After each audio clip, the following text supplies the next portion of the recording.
am ndey am na fu mu génn woon ak ñun. waxoon naa ni Macky Sall mënul. waxoon naa ni itam waxam wérul.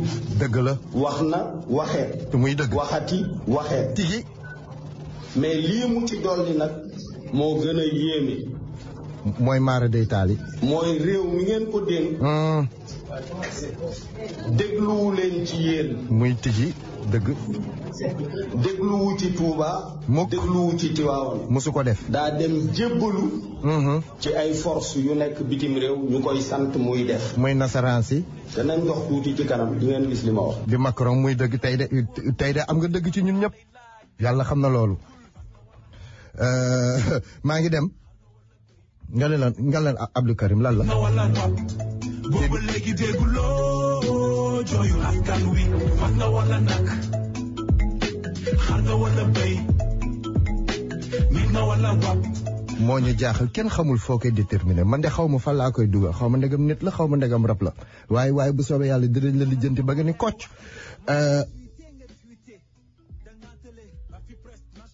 Jumbóor yi may leeralaat sama bopp am na yu bëri sànq lu ma doon junj ñu ngi ma koy teree extra c'est pas parce que dama dëgër bopp pour une fois ma leeral ko mu leer parce que gëj naa kaa leeral ba may doog a toog door teel naa teg sama ligne directrice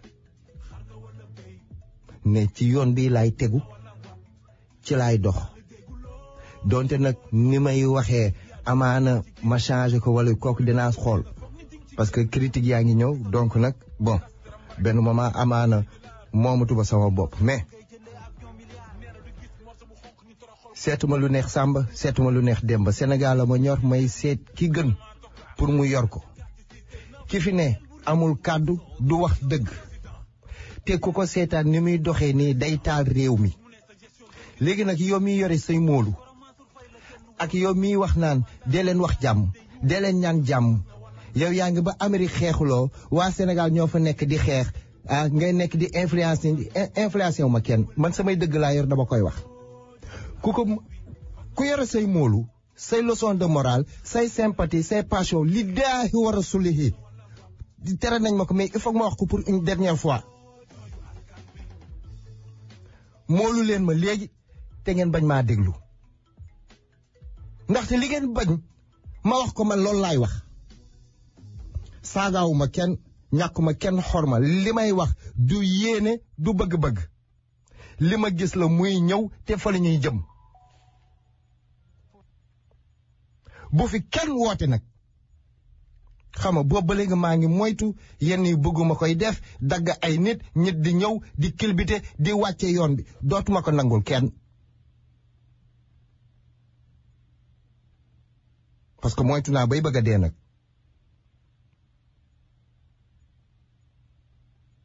man ligne directrice bi man damay xeex wax naa ko ba tàyyi nañ ma génne ci déontologie duma journaliste duma animateur li lay war a suli leer na boo amee njiit bu bon musul def discours ba nga ni est-ce que lu weesu 3 avril 2012 musul def discours ba nga gis ci sa bopp fu mu defee discours wax na ay njombe baa mu wax lu mu dul def baa muy fen ay fen yu tàng jër man j'assume mes propos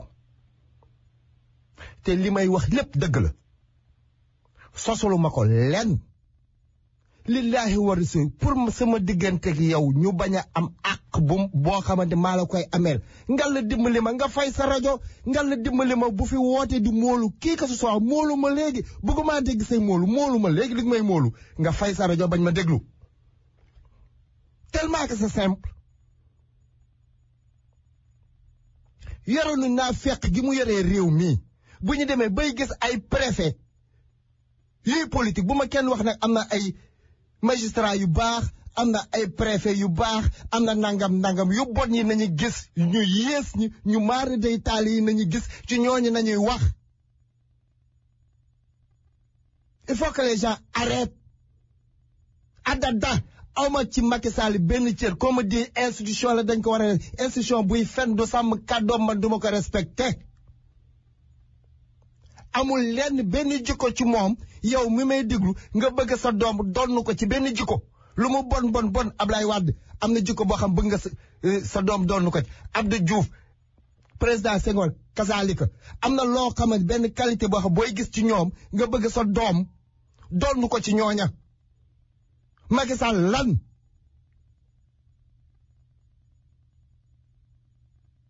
jàpp nit ñi di dóor jël takk der yi làqatu seen ginnaaw warkat Kajoor Sekk mi wax na ko maa ngi ciy ñëw léegi làqatu ci ginnaaw takk der yi di ko teg ci kaw askan bi buñ dañoo moytu ba sës ci miir loolu leen bëgg askan bi def del ñaan jàmm ok yàlla nañu yàlla may jàmm yàlla jàmmal Sénégal yàlla na yàlla jàmmal ñëpp yàlla defal ñëpp taw féex gannaaw yàlla tey ka moo yore jàmm ji Sénégal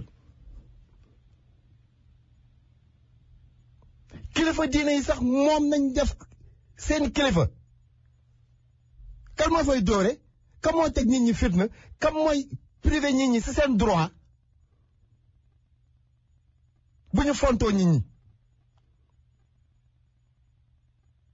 wutuma audimat wutuma bës ngal li laay war del kabaj sa rajo tellement que c'est simple leçon de morale ku fi am leçon de morale demal rajo APR nga jox ko Jumbóori moom moo mérito leçon de morale dañoo moytu bay bëgg a dee moom nañu war a delloo si bu ko kenn delloo si xelam fii nañu dem rajo APR wala ñu jaaree beneen canal ñu jox ko leçon de morale foofu waaye du fii yàgg naa wax ni sama baat ci kaw ay yàq xeeru géej xeeru raay barre de fer ak i lance-pierre mooy jib fii dama bëgg mu leer nañ man maa ko tey am ligne directrice bii parce que lii moom la laaj ci xeex nañu jëm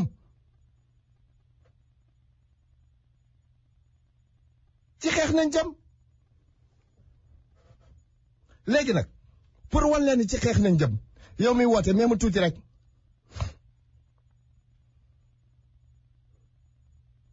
ba ñuy wax fii mois de mars réew mi Jumbóori bu bàyyiwul lu muy def day tàkk bi ñu demee ba mu boy ci premier jour bi suñu baay bii moo génn maa ngi ñëw. ñu jéem a seet Serigne Habib Sy moom maam Dabax yàlla na suñu borom fayal ñu ko. borom ay nu max di. waaw kay. baay bi day faykatu lakk la woon moom. kooku moom sapeur la woon. waaw bu mel ni. asalaamaaleykum wa rahmatullah. allo. bisimilah mbokk bi. nee na ñu ngi lay ziar. yàlla na yàlla nangu ziar. waaye bul passé naa ci ñooñu waaye bul passé naa ci ñooñu ñu ngi yëkkati sa tension te jëru ko quoi defal sa liggéey quoi dañ lay jéem a déstabiliser rek quoi defal sa liggéey bul bàyyi sa xel ci ñoom dégg nga. jërëjëf rek lañ lay ñaan bul bàyyi xel sax ci ñoom. jërëjëf incha allah. mbokk yi ñu ngi sant yàlla bu baax a baax ci lii nga xamante ne bii boole ngeen ma ci ma bëgg a yëkkati sama kàddu nag teg ko rek ci ni doomu réew mi laa comme yéen ñi toog ci télé bi ak képp ku ñuy déglu ci réew mi ak ci bitim réew di am gàcce lool tey ak naqar ci lii ma gis mu xew ci réew mi te dara du ci dëgg teguñu ko fenn lu dul ci bëgg a faagaagal nit benn bu jëkk bi ma adressé ko directement président de la république monsieur Macky Sall ma bëgg mu delloo ci xelam xam ni ba ñu koy fal bu ñu xamoon ni fii la ñuy mujj duñu ko fi teg li may wax nag ça n'engage que moi te lu ma ci góobe gar ko nëbbatuwuma laqatuwuma bu ñu xamoon ni fii lay mujjeeg réew mi duñu ko fi teg ma bëgg mu delloo ci xelam te xam ni léppay jeex te ku ko ni woon bisimilah. dégg nga. waaye maa ngi bëgg si yow de barke yàlla. jërëjëf. non xoolal. bés boo wàccee Sénégal. may naa la ba ngot ak coof boo ci gën a bëgg. coof. ah. coof. naa la commandé mu caat boo xamee ne day saf di saf di saf di saf di safa safa saf. waaw bàyyi ci dem bàyyi ci dem. na safa saf. jërëjëf bàyyi ci dem ba ci kanam mbokk bi. toog depuis toujours léegi mu wekk Cole, he's my miracle child. mele ma tuuti rek. So how does your miracle child? ndax plan bu ne tëral nañ ko. kon su xalaatoon tuuti. dina am yeneen doxalin yu mu def lu dul di tëral ay nit. di leen comploter ba ñu yegg si fii tey. mas naa ko wax ni ko moom yàgg na. booba jóge na ci nguur gi mu nekkoon. ñu daje ci benn barab. ñu présenté ma ko ma ni ko su fekkee ni yaa ngi gëm sa bopp gëm yàlla bu yàlla ne di nga toog ci réew mi di nga fi toog. wallaay sax.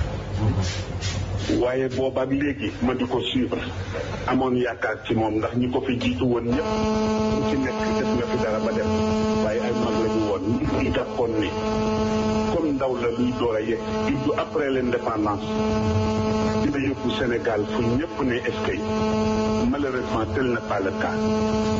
président delloo si sa xel te nga seet sa entourage yi fii xew bare na te nguuru yàlla rek a dul jeex bis dina ñëw di nga fi génn ni ci nii wala ci nale li xew nag ñu ne ku ci wax ñu rëq sa ndigg wala ñu jële la fi mooy 3e mandat yow yaa taxawoon ci devant le peuple sénégalais adduna yëpp di la dégg nga waat ni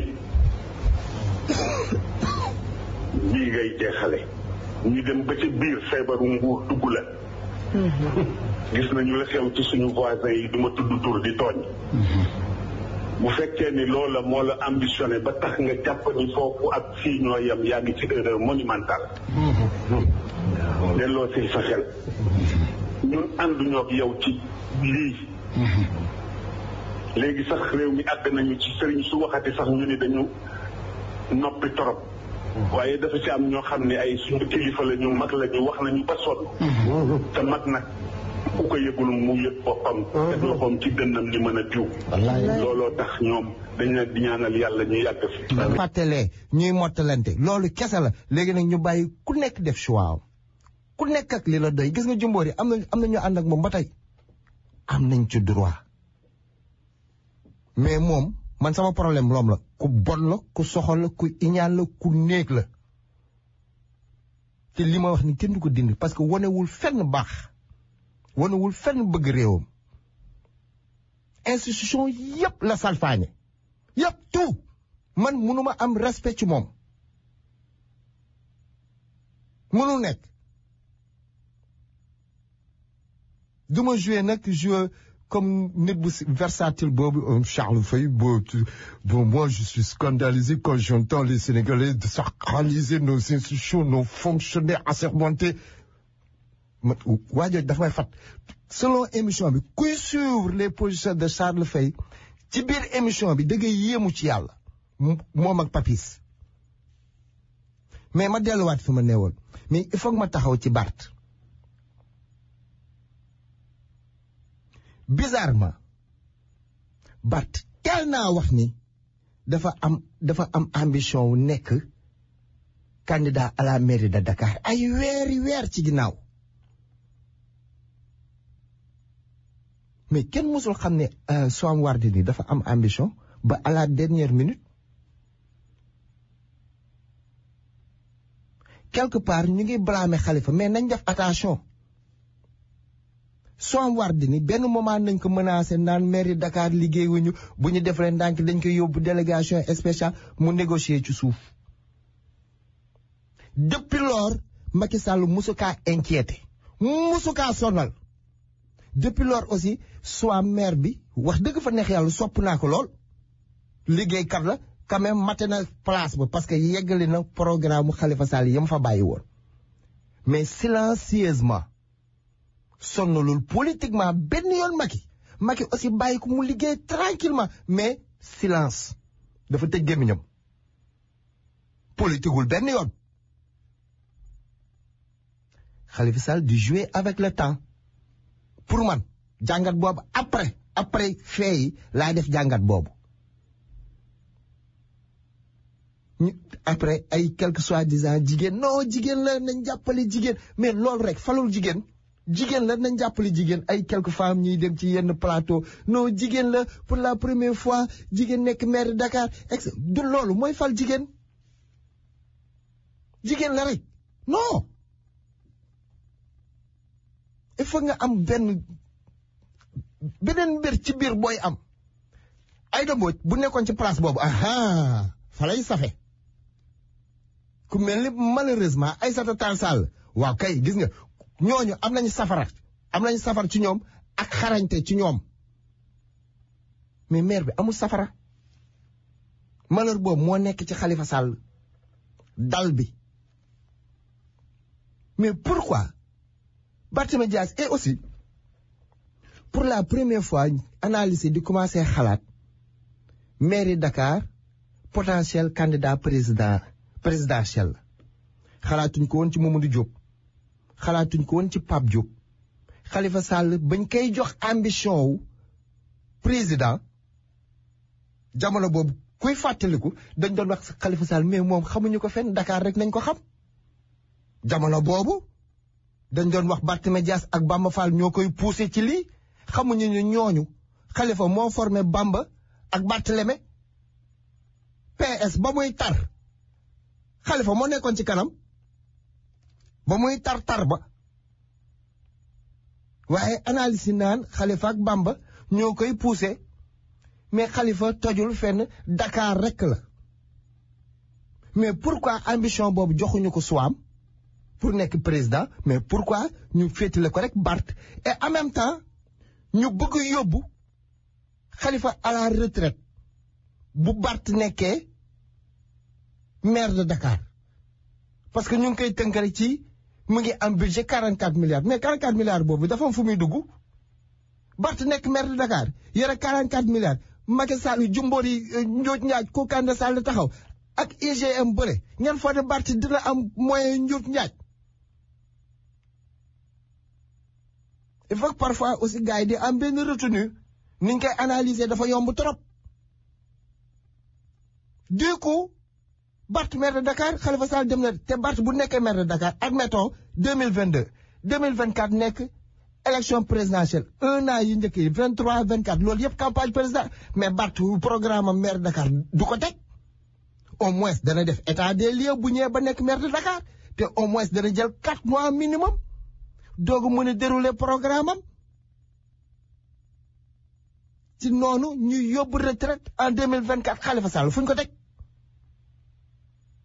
bëgg naa ñuy yóbbu Khalifa Sall 2024 retraite su fekkee Bart nekk na maire de Dakar dafa simpliste trop mais nag ñu dem ci àllkal yi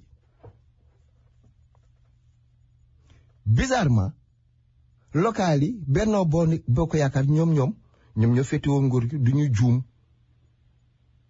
ñoom parfait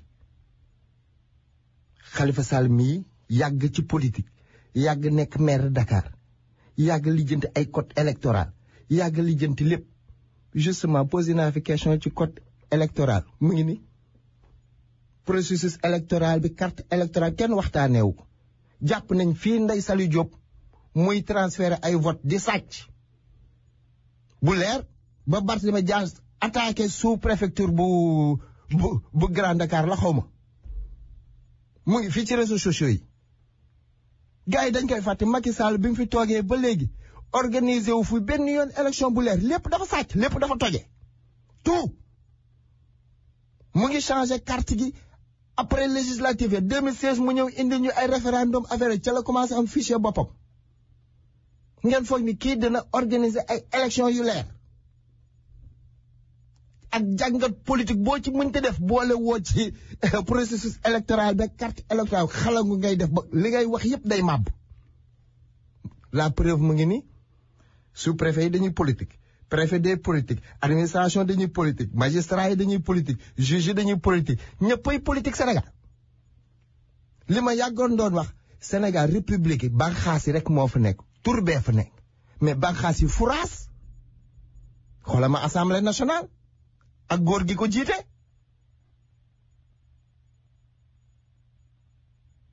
mag la mag xorma waaye tamit xorma ci mag dégg nañ léegi suñu maam Habib Sy lu mu wax su ma bàyyiwoon audio bi yëpp dana ko laal dana wax ba laal ci Pa Niass cëppi chers collègues taisez-vous Niass quelque part da ngay xam benn moment da ngay mujj am retourné nag gars yi bëgg moomee analyse bi xam nga mu nga nañ jël lépp ñu xool te PDS kan moo ko mën a génne ci échéance politique bi Sénégal ak jàngat boo mënti def nag ñu ngeeg seen ba problème mooy li Sa Ndiambour waxoon amuñu animation c'est vrai ñoom dañoo jël politique silencieuse di raam ci suuf est-ce que loolu dina leen jural dara loolu mënuñu ko xam tant que élection amul. entre-temps su fekkee li Sénégal yépp di ñaan Karim Wade dikk carte bi day léppay jaxasoo waat loolu ñoom ñoo ko am Karim Wade moo ko am malheureusement xaw ma naka laa koy waxe bu ñëwaatee par force carte bi dafay jaxasoo waat dafay amaat redistribution mais dommage kenn xamul lu ko téye mais il faut que ñu leen boole ci analyse bi am na lu ñu am na pourcentage bu ñu am ci élection boo mënti teg nag PDS noo def dinañ ci am dara seen doole wàññeeku na certes mais seen doole fa wàññeeku na mais jusqu'à quel niveau mais mënuñu leen génne ci analyse bi c'est impossible nañ ma jéggal nag man samay xeer laa yor léegi ñu ñëw ci baat ñuy fàttaliku la mu doon wax bu njëkk ci affaire balaa may teg lii il y a 2 mois de cela ma ne woon Bart buñ la songaatee ci sa mairie koo ci njëkk jot ne ko tuy boom wax naa ko fii nit bu jigee ba Pikine xaw ma ajak-jak dem ba Mermoz di attaquer nit ci sans raison ku la songaat boomal wax naa ko fii ku nekk ci légitime défense yow yaa ngi dem procès amoo commanditaire complice newu fa vidéo baa ngi nii ñu ngi gis benn camionnette wàcce ay nervi ci bopp koñ ba caméra bi yépp jël ko ñooñu ñuy wàcc ay gros bras la xoma ay ponkal ay wuju ay bandi salte ñooñu ñëpp doon ko song mu génn fetal tiire di leen song gaa yi daw mu am ñu mu ci wàcc ñu naan meurtrier la utiliser nag média bu naafeq bi et les analystes qui sont dans le naaféqisme intellectuel et analytique xam nga di émettre yenn xalaat yi mais mënuma comprendre loolu ba bañ naan 7 juillet bi ci nañu ak ku mel ni Serigne Mbacke Ndiaye billahi nit kooku warul woon sant Ndiaye ma gis ko jàkkaarloo mu nekk foofu di sos rek mais xam nga nag sama gars yi dañoo neex laamin dañuy xotteeku rek di riiti 7 juillet boobu mais Bart dañ ko fàtte woon sax programmé moom jox nañ ko convocation mais programmé wuñ ko woon ci ñi ñu war a àtte jour boobu mais journalistes yi duñu gëstu duñu dem ci ginnaaw duñu convoqué histoire selon liñ leen wax ci selon loolu selon le contexte actuel ak liñ leen pompé ci seen bopp ci loolu nañuy analyser def ci nag seeni conclusion duñu dellu mukk ginnaaw moo tax tey Bart conférence de presse bi wàcce na télévision yi maa bëgg ko féetewoo ak dëgg. C'était un nervi payé pour faire un sale boulot. Mais pendant qu'on y est, vous vous êtes posé la question, et si Barthélémy Diaz n'avait pas les moyens de se défendre ce jour-là, qu'est-ce qui se serait passé? Vous vous êtes posé la question? Moi, je suis un père de famille, moi. Moi, je suis un contribuable sénégalais, moi. Vous vous êtes posé la question à savoir, et si ce fameux jour, Barthélémy Diaz n'avait pas le courage de se défendre pour sa vie et de se battre pour la démocratie sénégalaise, vous auriez ignoré ce qui serait passé? Et on vient me parler d'un nervi qui a perdu la vie devant la mairie. Mais c'est regrettable, bien sûr. Mais vous avez vu quelqu'un tomber devant les caméras? Vous avez vu une ambulance ou devant la mairie? Mais vous aviez parlé à la presse à l'époque. J'ai dit que je l'ai dit au procureur de la République. Je l'ai dit au doyen des juges, plus ou moins. J'ai dit que tous ceux qui ont été blessés par l'arme que j'ai achetée dans une armerie de la place, Et cette arme bénéficiait d'un permis de port d'arme. Si on m'accuse de coups et blessures, de grâce, ne dites pas que c'est des coups et blessures volontaires.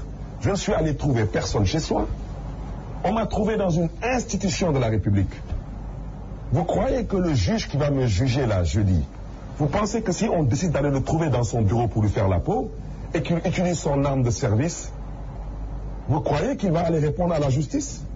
Vous croyez que si on se levait demain, vous et moi, on décidait d'attaquer la présidence de la République et que les gendarmes répliquaient sur nous, vous croyez que on va juger les gendarmes? Et comment vous qualifiez vos propos à l'époque? Mais je vous dis, c'est dommage que le commissaire...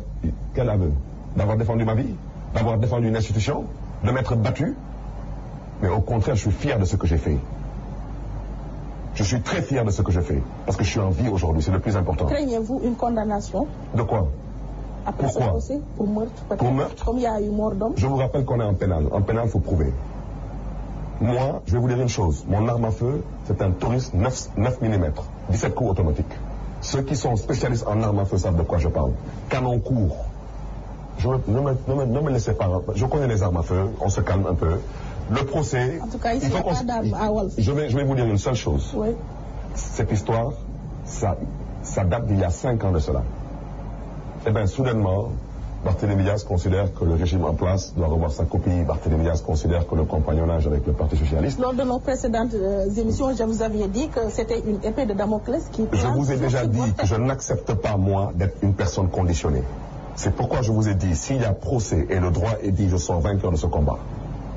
Si malheureusement maintenant on décide que c'est la politique qui prend le dessus, ça c'est autre chose. Et faites-nous confiance, on se battra. ñu dem ci bés bi xew-xew bi amee ñu ma jël ci benn pàcc rek ba muy tuy sama gaal.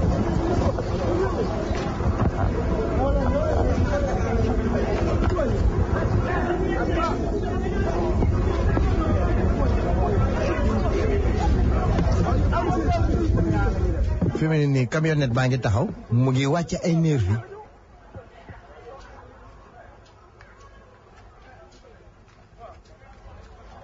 vidéo bi sur YouTube ku tapé la vidéo où Barth tire sur les nervis fetal yaa ngoog ñu ngi tuy maa la wax lii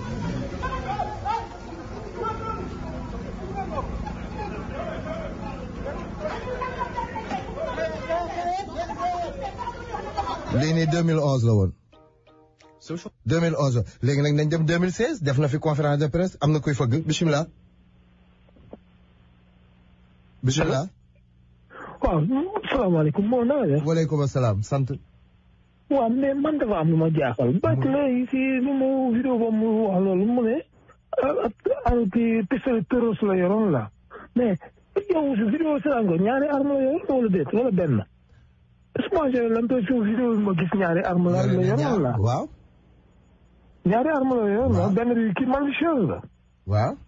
waaw mais xanaa nit kay buñ ko bu fekkee ne dañ ne dañ yaa ko jam. yow fital bi nga yor fital bu nekk dafa am benn calibre bu muy yore maanaam bal bu muy yoree. waaw mais bu ñu xoolee si calibre bi gis bal bi la ñuy doon loolu la ñu njëkk a génne. waaw déjà ñu xam si ban bi sa lekk kii. gis nga nag foofu autopsie bi lu mu wone.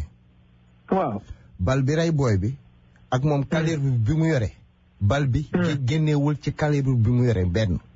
waaw mais loolu laay wax parce que man li ma xaaral ma expliqué la parce que man vidéo bi ma gisoon. seetlu mu woon ñaari arme mais arme bi mu yore woon malicieuse bi mu yore woon si main gauche bi kooku arme spéciale la presque GIGN rek ñoo ko am Sénégal pratiquement. bon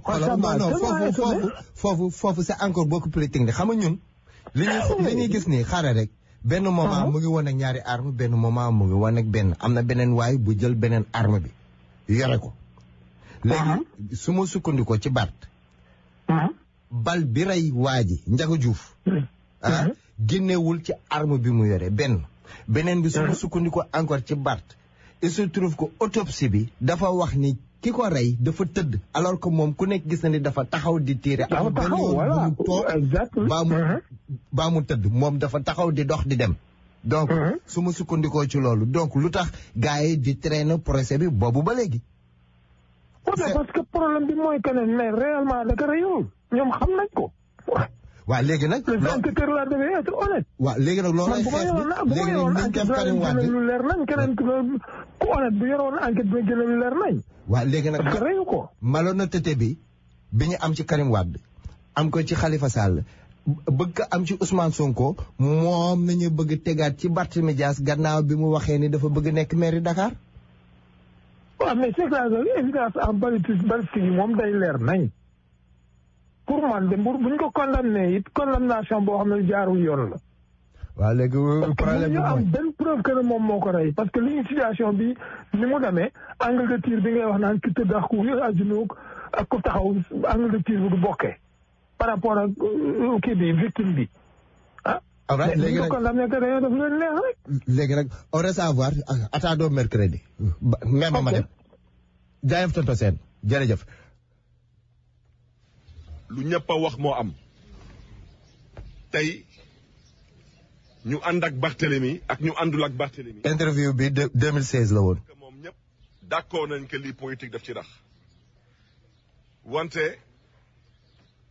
politique ak ay pexeem lu ma xam daal ci gàttal mooy nit ki moom su la ëppalewulee xel ëpp la fit wax dëgg yàlla gisuma fan la mën a jaar lu ci des nag mooy man lu ma ñor ci procès bi mooy ñu xam fu dëkk bi féetoo dëgg bi fan la féetoo rek loolu moo ma ci intéressé politique nag lu ci rax ci mbiru procès bi tey dafa am moo tax ma ne danaa ñaax député yi ñu góorgóorlu ci bataaxal bu mu leen yónni woon yëkkati suma immunité parce que suñ ko defulee lu ci des mooy ma démissionné te bëgguma démissionné sànq ñu ngi taxaw ci kanamu juge nee naa suma avocat dama bëgg a démissionné mu ne ma waa mais loolu mënoo ko def parce que soo bëggee démissionné il faut nga bind te juge bi du moom ngay bind ne da ngay démissionné kon mënul nekk far mu am suma ay mbokk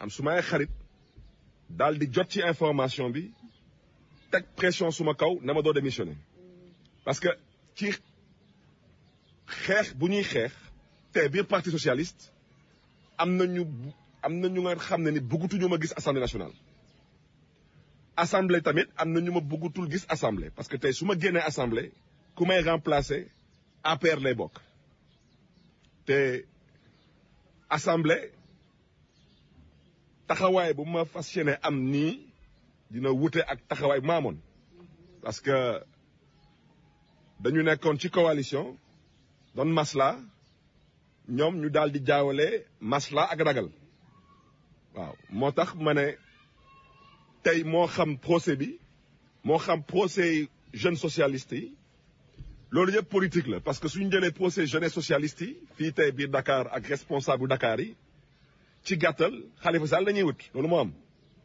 parce que dafa am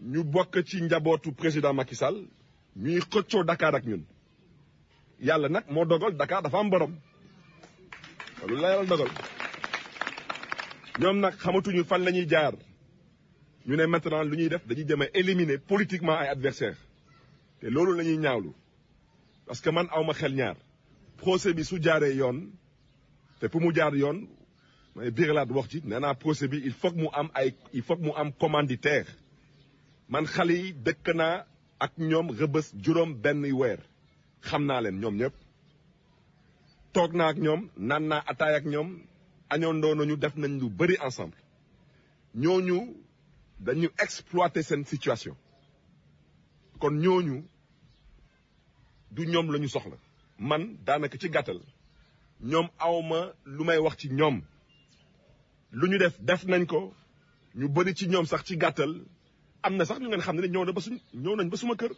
seet si suma pap di baalu wax parce que fii àdduna la yàlla nekk dul juum wante ñu ngeen xam ne ni ñoo fi nekkoon ci nguur gi organiser li yëpp joxi seen ay oto dugal ci seen essence génne seen xaalis ñooñu kenn ci ñoom deewul ñoom ñëpp ñu ngi fi te suñu leen xamulee man xam naa leen te dama ne suñ ci eggee benn preuve rek laay génn wax bi jeex tàkk waaw parce que man mënuma nangu doyen des juges fusillade bi am fii lu ñuy woy ci tubaab scène de crime gendarmerie ñëw fii def lu ko neex jël fi ay douille changer fi ay bagages dama ne lépp ngi fii tout s'est passé sous nos yeux doyen des juges dégguma jël ma rek sànni ma ci kaso bi man ak xale yi comme si xale yi ñoo moom oto yi xale yi ñoo fay seen bopp xale yi amuñu commandité amul dara. interview bi mu ngi ko defoon 2016 dama kaa dog ni voilà Bart dafa yàgg wax dafa yàgg xeex te li bokk na ci li ko may aura parce que musul daw moo def appel dañ ko atte ci lu mu jàpp ni atte wuñ ko ci dëgg mu def appel te bizarrement bi muy dem ci di xeex panneau publicitaire ak Bougane dañ ko atte en tant que député te musuñoo dindi immunité parlementaire am te en parlant d'immunité parlementaire il était une fois Khalifa Sall bañ ko convoqué ñibbiwul këram dañ ko jàpp tëj ko rap ak immunité parlementaire am coow li ne kur ci dëkk bi waa l'autre côté doon wax ne am nañ droit tëj ko àddunay dox ñu dawal ay weer dëgg bi feeñ ci biir kaso nañ ko fekk summi mbalaanu kirlaayam ci biir kaso bi violer loi ils sont chefs loolu dañ koy fàtte xaat parce que Sénégal dañoo amnésique maanaam dañoo gaaw fàtte lu xas ba jàll c'est fini ni julli tubaab fàtte nañ ko Khalifa Sall dañ ko tëj en tant que député maire ak immunité parlementaire am ba ñu demee ba war ko àtte ñu xool yoon yëpp xam ne kii faaw ñu summi immunité am ci biir kaso nañ ko fekk summi immunité bàyyi ko kaso continuer tëj ko nangu ay droit de vote am génne ko ci fichier bi rendre ko inéligible lii fii nañu fekk dëgg du yàgg mënta yàgg ñu doon wax di ko sosal dafa détourné xaalis caisse d'avance ani ñu ñooñu kaaw Bart ngi nii lii moo lii effet déclencheur gi nii buy taalaat réew mi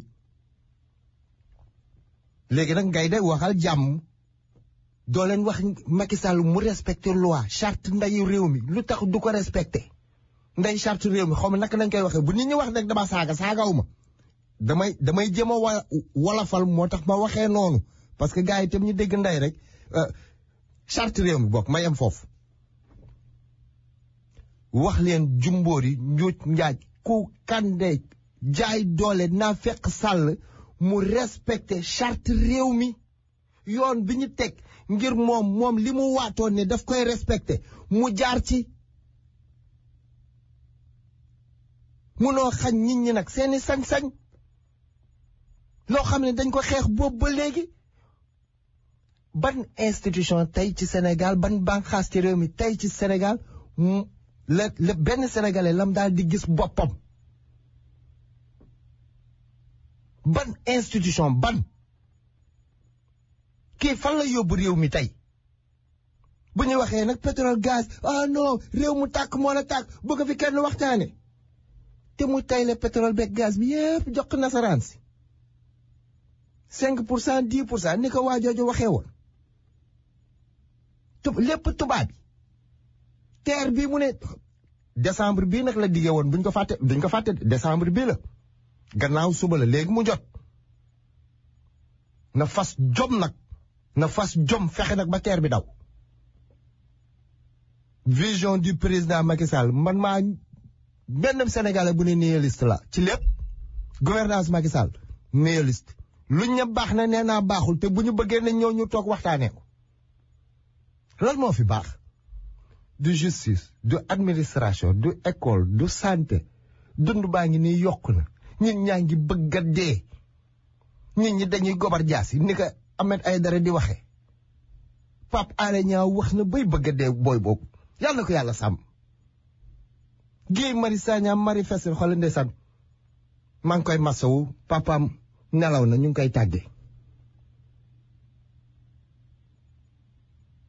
bu ñu waxee ndeysaan Guy Marius bu génnee di xeex ak askan ñu jàpp ko tëj ñu ne waaye kii moom day xeex li ñu koy duñu xool sax lu tax muy xeex ndeysaan malheureusement. au contraire dañ koy ŋàññi muy xeexal pour le bien de tous les Sénégalais ay nit ñu ñàkk jom. gis nga bu booy yi jugaatee kenn du ci mën dara du kenn ku ci mën dara. allez sans retour yokk na ay takk der yokk na ay matériel de répression leer na ma ni lacrymogène ni ma ko waxee woon ci rajo Modou lacrymogène yi mu jëndaat nii yu sap la yokk na dose yi. parce que booy yi nañ doon songee noonu takk der comme ay njéeréer cette fois-ci du baax de wax ji jumboor yi la li mënta way xoolal politiciens yi niñ ani sama waa ji xool leen rek nu mu defati kii.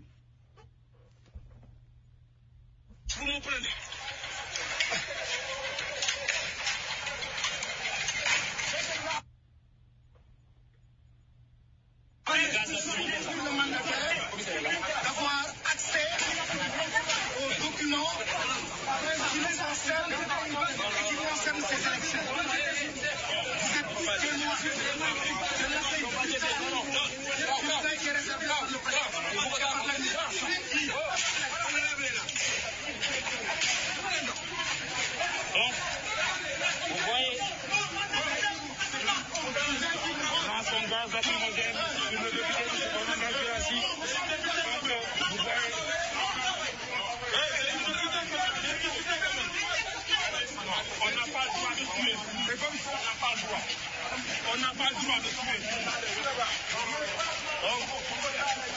Député.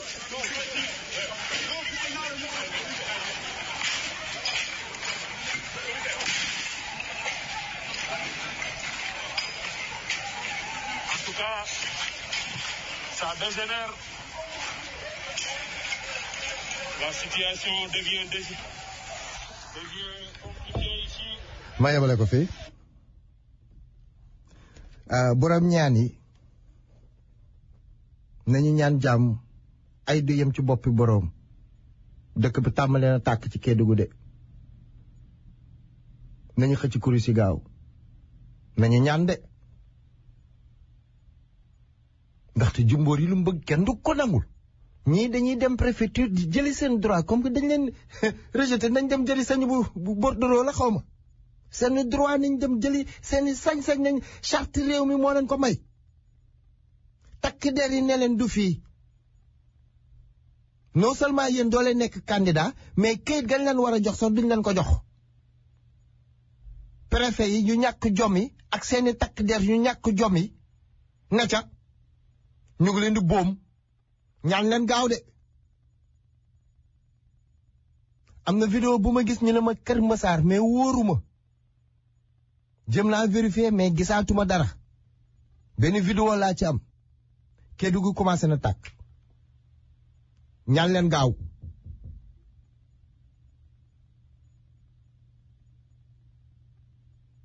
bu nit ñi waxee ñu ne ñaan leen jàmm ay du yem ci bopp boroom waaye ki ñu dénk jàmmi réew mi nag kaaraange réew mi nag ëllëgu réew mi nag ak tayu réew mi waaw kooku yow loo koy wax li muy def nii yow danga cee ànd parce que danga ko bëgg rek mais est-ce que ni muy doxalee nii jaadu na amul benn yoon fu mu wane xorma kilifa diine yi amul fenn fu mu respecté Sénégalais yi benn vaccin yu boloon ko bugg lay mu dem jox ko beneen dëkk bu ko soxla indi naa leen ñaq yi ñaqu leen bugg leen ko ma de mais kii dañ koy fay suñu mbindaan la mu ger dëkk bi journaliste kenn desul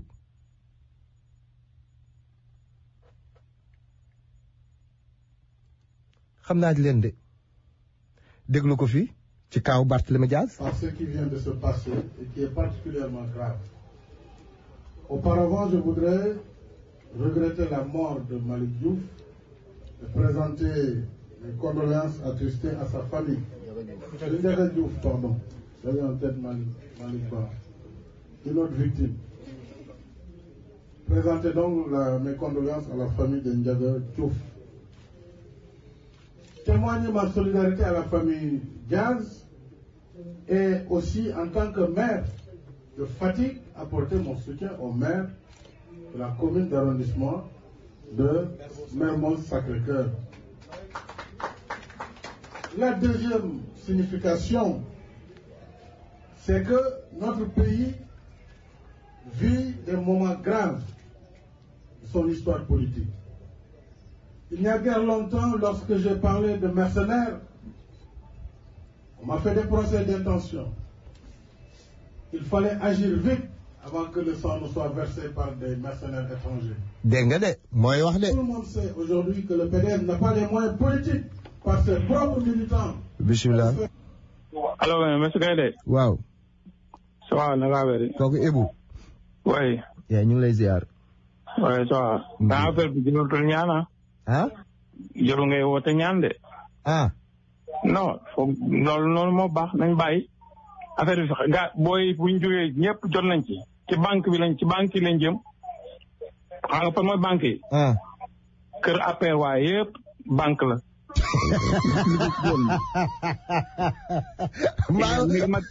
mbaa daal du ci njëkkee kër kii Farba Ngom. dama ne. le milliardaire affaire boobu léegi ñoom léegi affaire xamuñu mais affaire gars yi tas nañ ko léegi fépp banque yi fi lañ jëm jeex na woote guerre gars yi xeex gars yi dañ jëli seen xaalis ci kër yi kër APR waaye yëpp xaalis la ak ñu ministre yi yëpp foofu lañ def xaalis bi tas na Sénégal fi ñu toll de. léegi jeex na woote guerre xeex bi dem moom moo jox ay ordre Macky Sall ci boppam. wax la ko moo jox ay ordre nañ saboté leen lépp dañ saboté suma gouvernement rentier la. Iboo ngi wax de mbokk yi Iboo ngi wax de. je te jure laa la li ma lay wax ñoom ñi ci nekk fii dégg nañ. amul kenn kuy ànd ak Macky Sall koo xam ne day ànd yow ci dëgg wala ci njub. personnalité boo am wàcce na ko ba suñu autorité yi amul ku ci munta ku ci taxaw def loolu la Sall bulo préfet yi bi muy changé ñu naan changé wu ñoo ñu ngi changé ay police li na ci jublu élection yi leen seex yi leen doon soññu temps yi yaa ngi dégg xam nga wax naa ci temps yi ci lañ jëm du dem élection wala jour élection yi ay xeex lay doon yëpp parce que lii gars yi duñ bàyyi mu jàll comprendre baax na waaw léegi nag gars yi woote nañ ni jéngu leen xeex leen mu ñu tem mu jeex. ci laa bëgg ñam tuuti léegi nii ci Ousmane Sonko ak Khalifa Sall. ma ni ci Ousmane Sonko ak Khalifa Sall seen woote bi ci laa bëgg ñam nii tuuti. waaw gis nga non problème bi dafa nekk loo xam ne moom ca xeex bële la ko préparé ca xeex bi bi ko gars yi songee mu ne opposition beeg gars yëpp dañ ko sot dañ ko def léegi daf leen ni sabot dañ ko bett nee na dañ ko bettoon li fi amoon dootu fi amaat. waaw léegi nag moom la pare léegi fu gars yi jëm day saboté parce que li problème bi maanaam mooy troisième mandat dafa yàqu ci Adji Sarr la yàqu. comprendre leen si xamoo leen yëgoo leen li xew. affaire ba fa la yàqoo nag léegi moom ba yironkee moo tax bu nit ñuy wax fii naan président bi yéeg lii yi muy wax yëpp dina tegu ko joxluwu ko. moom daf rànkee la. amul yërmande te deral na ko léegi nag gars yëpp lu del nañ léegi Sénégal yëpp yëgal nañ leen seen xaalis yi bu dëkk bi tàkkee dem nañ ci kër yi jëli seen xaalis.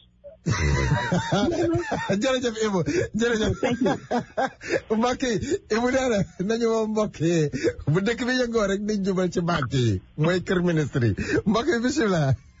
asalaamaaleykum. aleykum salaam. Gaye naa def.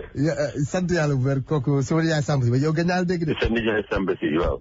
ma ne. xam nga Sénégal yi bugg nañu jàmm quoi. loolu la ku buggul jàmm mooy ki ñi ci dañoo buggul jàmm quoi. Jumbori Njuuj Njaaj ko kan. yàlla xam na ne gis nga léegi méthode bi ñu utilisé du képp la ñuy utilisé képp ku bokk ci liste position. booy liggéey dañu lay dàq. man dama la jox benn exemple ci suñu dëkk. benn xale bu jigéen. dëkk ñoom Baboy la dëkk. xam nga suñu dëkk suñu siwul Agnam siwul ak Thilogne 6 kilomètres la. da ngay dox lépp ci biir dëkk nga koy dox dëkk yi dañuy si sant. xale bu jigéen bi foofu la dëkk ñoom Baboy la dëkk Khoulé si la tudd. infirmière la ñu jox ko bu hôpital bi du ubbi xam nañu ne bu mu ñu ko dee ndaxee ci ñoom la bokk dañu ko jox contrat 1 mois wala ma contrat 1 mois 1 mois bi jeex amuñu keneen ñu jox ko contrat 6 mois léegi ci élection locale bi comme suñu dëkk la fii mu bokk foofu ci benn liste position waaye ñoom PDS ak dañuy def position PDS ak benn yeneen mooy audio bi Pape Alé Niang tegoon bokkul kooku Podor la kooku Podor la ki ma lay wax Agnam Civil département arrondissement Agnam Civil commune de Siou Agnam Civil département de Thilogne du arrondissement de Siou département de Matam li ma lay wax suñu dëkk la ki Papa Alé wax Podor la dëkk ñoom Abdoulaye Daouda Diallo léegi ñu dàkka ko ci hôpital bi ñu ne ko boo buggee parce que xam nga dañuy dem vérifier liste yi xam gis nañu foofu tuur xale bi jigéen bi ñu ne ko da nga di xale bi jigéen bi dama génn ci liste bi ñu ne kon dañu lay dàkk mu ne dàkk leen bu lay si la tudd dàkk nañu ko ci hôpital bi parce que ci exposition la nekk kooku mooy beneen cas bi. te nee ngeen foofu amul si ngeen bokk. Farba nee nañu Farba 98% ngay am bu maanaam 100%. mu am 100% wóor na da nga koy am. nooy tax ci liggéey ci hôpital. gis nga ce n'est pour rien Serigne Mbacke Ndiaye génn ne ñoom ñooy gagné à 30%. jërëjëf Samba si. jërëjëf gis nga Jumbori dafa aay. dafa aay ci sàcc aayul ci politique ci sàcc jaay doole xub nit ñi tuur leen xaalis ñooñu mën a tëj seen gémmiñ ma baamtuwaat wax ko muy ñaari mbir yi may tàmm di wax ay yat xeeru géej xeeru raay barre de fer ak i lance-pierre moo koy faj lii laa gëm beneen bi terroriste mercenaire milice nervi bu ñu duggee ci dëkk bi jumbóori la ak ay nitam yàgg naa ko wax de ñi may faral di déglu xam nañ li may wax dëgg la beneen bi liste bi dafa yokk Ousmane Sonko Adji Sarr Abdou Karim Gueye Xurum Xaq Guy Marius Sagna Pape Alé Niang Barthélémy Diaz Assane Diouf gannaaw yàlla buñ leen faatee jumbóori la wala ay nitam ma li laa gëm te jumbóori 3e mandat bi bu laalee mu nooy day toog bu dëgëree jaral na ko mu taal dëkk bi parce que ñi nekk ci ginnaawam la ñooñu seen intérêt moo nekk ci diggante dans le limbo muy France yaakaarul kenn ku dul France te il faut que ñu sóoraale ci calcul bi li tax Warkar Kajo Seck def décision bi Aïssata Tall Sall def li mu def nii Moustapha Niasse ne dafay démissionner janvier jamono bi ñuy def local yi cam bisimilah mbokk bi moo waaw ma ñëwaat mais moo xam nga benn problème dafa am bu nga dëkk yu mag yi si àdduna bi yëpp ñu teg ba Sénégal fi mel nii à cause de lii fi nar a am da nga seetlu am na benn article bu ma lire Sénégal seen wax des fois dañuy juum seen écriture xaw ma ñëwal ñu ne l'adjoint à la sécurité nationale de l'Amérique que le président avait envoyé foofu bu Macky Sall recevoir que pour des problèmes économiques mais c'est inadmissible. non baamtuwaat ko un gars de la sécurité nan la mën a régler ji affaire économique entre Amérique et Sénégal maanaam. attention gouvernance yu Jumbóori nga nekk nag. non mais justement attention pour te dire que ne Amérique adduna bi yëpp ñu ngi ko teg ba Sénégal à cause de lii fi nar a am c'est-à-dire Macky Sall objectif am yéen dafa am nit ñi dañ bari dañ ko comprendre. instabilité bi bu bëgg a imposer xam nga lu ko waral pour bañ élection am pour mu toogaat. mais à juste raison loolu kese la du leneen. léegi affaire bi day jaxasoo. c'est que xam nga li xam nga nit ñi duñ ko nangu toog.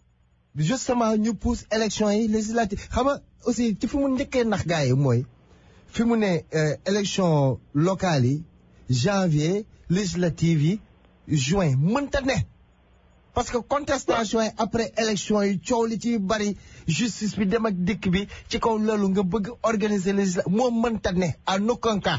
non mais ça y xam nga gis nga xam man li ma naqari mooy dañ naan Macky Sall c'est un génie politique mais c'est pas vrai. c'est un génie politique non c'est un génie njut njaajeer. c'est pas un génie politique. Pape Alé Niang moom moo génne moo boobu njut njaajeer. jërëjëf tonton Seck ma jël kii. jërëjëf bisimilah kooku dem na. mbokk yi waatal Pape Alé Niang moom day génne na gis nga le naaféqisme intellectuel le naaféqisme présidentiel le naaféqisme gouvernemental dool naa ci benn le naaféqisme préfectoral le naaféqisme sous-préfectoral le naaféqisme judiciaire le naaféqisme sociétal kii dikk na bisimilah. salaamaaleykum. waaleykum salaam. Gaynde. waaw. maa ngi lay ziare di ziare mbokk yëpp. yàlla nangu ziar di la ko delloo. Serigne Amsatou Lam Touba Darou Minam. waaw sama nijaay maa ngi lay ziar de. maa ngi lay ziare bu wér de yow de am na dinaa la yenn palette yoo xam ne daal doo ko daggee. daan xam ne dëgg la. est-ce que. gis nga dañuy wax élection. mais li ma fi gisagoon ay gox-goxaan. comme jaral yenn yi. 2024 ku bëgg a jël ci moom réew mi di ba nga waajal sa bopp. baamtu loolu ci kaw. ku bëgg a jël réew mi na nga waajal sa bopp. dégg naa mbokk muy wax ay banque fi mu nekk ñu Sénégal fi mu nekk li ñu gis nii. réew mi lañ gën a tiit que banque. mbokk yi kii woote ni mu ngi ba réew mi mu ngi ba Sénégal. lii ma fi gis man xam nga dëkk yi ma nekk sax fii ndax benn fii moom benn carte fi nekk benn voix benn carte. ñun daanaka amuñu certains risques yi. mais doo ko génnee non c'est malheureux ndax nguur. baax na. yàlla na yàlla aar sàmm na daal. amiin yaa rabbi. yàlla sàmm na suñu réew mi ba mu génn ci loxoom jàmm. amiin yaa rabbi ñii gox-goxaan li mu leen jaral bis bu ñu taxawee ne dañuy jël réew mi ci ñoom. du yomb du yomb. du yomb de man de loolu laa gëm. du yomb de. yàgg naa ko wax de ay yat rek. ay yat rek. non wut beneen solution. dana war ñii moom jaral lu nekk. parce que laa gis gëm naa ni kilifa diine yi xam nañ lépp mais fi mu ne nii pour ñu wax dina metti de. non Gaynde. waa ji moom ci côté boobu ci affaire kilifa diine yi moom. danaa ko ci sant bu baax a baax ndax man xam naa kan mooy sang dëgg sang. na nga xam ne tey jii. la leen seen i maam yi bàyyee ñoo ngi ci. day dina jàng la Alxuraan day loolu leen seen maam defal. ñoom xam na leen ràññee leen. foofu côté boobu moom. wane na lépp mais li ma la mën a xamal.